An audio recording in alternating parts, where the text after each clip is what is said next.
নমস্কার, আমি শ্রীজাত।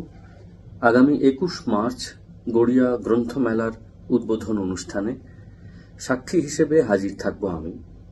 আপনারা জানেন, মাননীয় মুখ্যমন্ত্রী শ্রীমতী মমতা বন্দ্যোপাধ্যায়ের অনুপ্রেরণায় এবং মাননীয় মন্ত্রী ও বিধায়ক শ্রী অরূপ বিশ্বাসের ভাবনায় এই গ্রন্থমেলা চলছে।